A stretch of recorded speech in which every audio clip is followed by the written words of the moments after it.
രണ്ട് ചിത്രങ്ങൾ നിവിൻ പോളി നായകനായ ബാലചന്ദ്ര മേനോൻ, നിവിൻ പോളി, ബി ഉണ്ണികൃഷ്ണൻ ടീം ഒന്നിച്ച ചിത്രമാണ് പ്രതിച്ഛായ.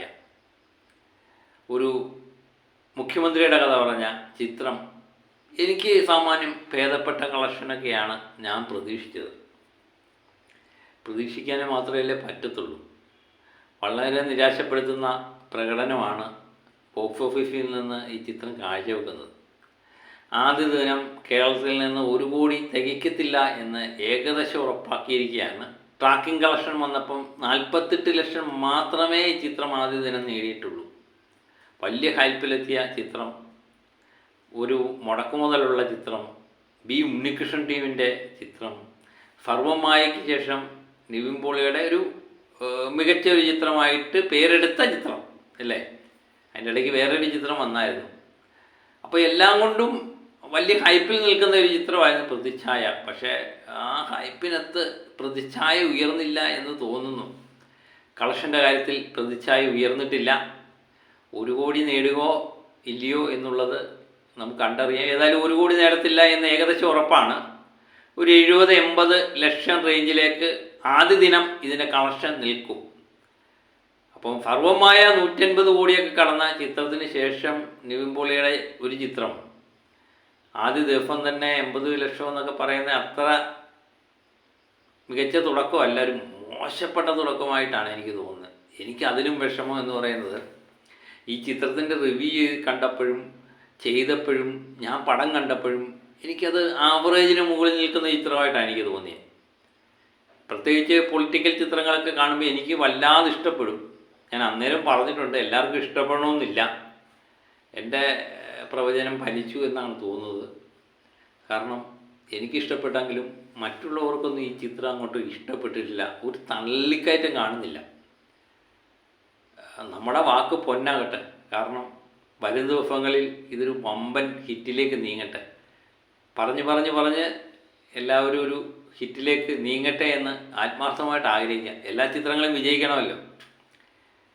വേൾഡ് വൈഡായിട്ട് ഈ ചിത്രം 1 കോടിക്ക് മുകളിൽ നേടുമെന്ന് തന്നെ നമ്മൾ പ്രതീക്ഷിക്കുന്നുണ്ട്. അപ്പം ഇനിയുള്ള ദിവസങ്ങളിൽ പ്രതിച്ഛായയുടെ കളക്ഷൻ കൂടട്ടെ അല്ലേ.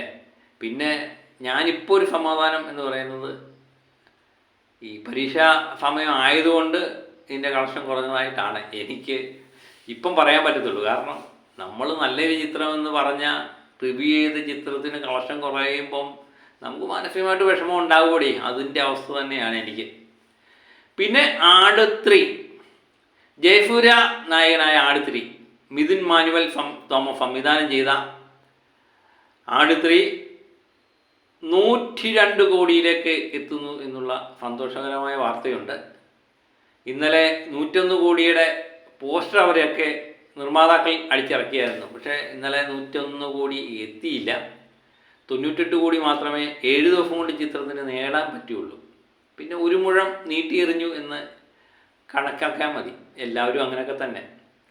ഏതായാലും ഇന്ന് വേൾഡ് വൈഡായിട്ട് 4 കോടി നേടും എന്ന് തന്നെയാണ് പ്രതീക്ഷിക്കുന്നത്. ഇന്നലത്തെ റേഞ്ചിൽ തന്നെയാണ് ഇന്ന് നിൽക്കുന്നത്. അങ്ങനെ ഇന്നുകൊണ്ട് 102 കോടി കടക്കും എന്ന് ഏകദേശം ഉറപ്പാക്കിയിരിക്കുകയാണ്. അപ്പോൾ എങ്ങനെ ജയസൂര്യയുടെ ആദ്യത്തെ ചിത്രം 100 കോടി കടക്കുന്നു. ആട് സീരീസിലെ ഒരു ചിത്രവും 100 കോടി കടക്കുന്നു. ആട് 1ഉം ആട് 2 ഒക്കെ. ആട് വൻ പരാജയമായിരുന്നു. ആട് 2 മികച്ച വിജയം നേടി, എന്നാലും 100 കോടി കടന്നില്ല. അങ്ങനെ ആട് 3 100 കോടി കടക്കുന്നു എന്നുള്ളതാണ് വളരെ സന്തോഷമുള്ളൊരു കാര്യമല്ലേ. പക്ഷേ ഇപ്പോഴും ചിത്രം ലാഭത്തിലേക്ക് വന്നിട്ടില്ല എന്നുള്ളതാണ് ഒരു സംഭവം. കാരണം 65 കോടിക്ക് മുകളിൽ ഇതിൻ്റെ ബഡ്ജറ്റുണ്ട്. ഒരു 120-130 കോടിയെങ്കിലും നേടിയാൽ മാത്രമേ ഈ ചിത്രം ഒരു വിജയത്തിലേക്ക് മാറി എന്ന് നമുക്ക് പറയാൻ പറ്റത്തുള്ളൂ. അത് വരും ദിവസങ്ങളിലാകട്ടെ എന്ന് നമുക്ക് ആത്മാർത്ഥമായിട്ട് ആഗ്രഹിക്കാം. പ്രത്യേകിച്ച് ശനി ഞായർ ദിവസങ്ങളിലൊക്കെ മികച്ച രീതിയിലുള്ള കളക്ഷൻ നേടും എന്ന് തോന്നുന്നു. കാരണം വർക്കിംഗ് ഡേയിലൊക്കെ 4 കോടിയൊക്കെയാണ് ഇതിൻ്റെ ആവറേജ് കളക്ഷൻ.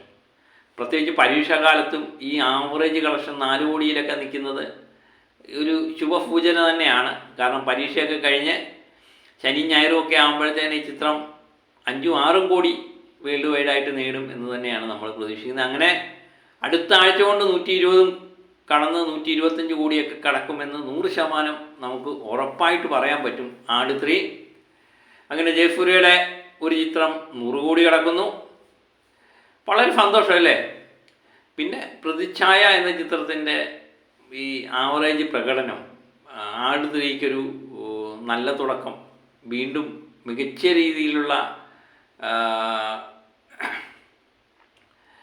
രീതിയിലുള്ള കളക്ഷൻ വർധനവ് ഉണ്ടാകാൻ സാധ്യതയുണ്ട് എന്ന് തോന്നുന്നു. ഒന്ന് ചീഞ്ഞാലല്ലേ മറ്റൊന്നിനും വളമാകത്തുള്ളൂ. ഏതായാലും എൻ്റെ അഭിപ്രായത്തിൽ 2 ചിത്രങ്ങളും വിജയിക്കട്ടെ. എല്ലാ ചിത്രങ്ങളും വിജയിച്ചെങ്കിൽ മാത്രമേ നമുക്കൊരു സന്തോഷം ഉണ്ടാകത്തുള്ളൂ. സിനിമയുമായിട്ട് ബന്ധപ്പെട്ട വീഡിയോകളൊക്കെ ചെയ്യുമ്പോഴേ എല്ലാ ചിത്രങ്ങളും വിജയിക്കട്ടെ. എല്ലാ ചിത്രങ്ങളും വിജയിച്ചെങ്കിൽ മാത്രമേ അല്ലേ ഉള്ളൂ പുതിയ പുതിയ ചിത്രങ്ങളും പുതിയ പുതിയ നടന്മാരും പുതിയ പുതിയ കഥകളും ഒക്കെ ഉണ്ടാകത്തുള്ളൂ. അങ്ങനെ മലയാള സിനിമ ലോകമെമ്പാടും അറിയപ്പെടട്ടെ എന്നാണ് നമ്മൾ ആത്മാർത്ഥമായിട്ട് ആഗ്രഹിക്കുന്നത് കേട്ടോ. അപ്പം എല്ലാ ചിത്രങ്ങളും വിജയിക്കട്ടെ. പുതിയ വീഡിയോയുമായിട്ട് വീണ്ടും ഞാൻ എത്താം. അതുവരെ എല്ലാവർക്കും ഓക്കെ ബൈ.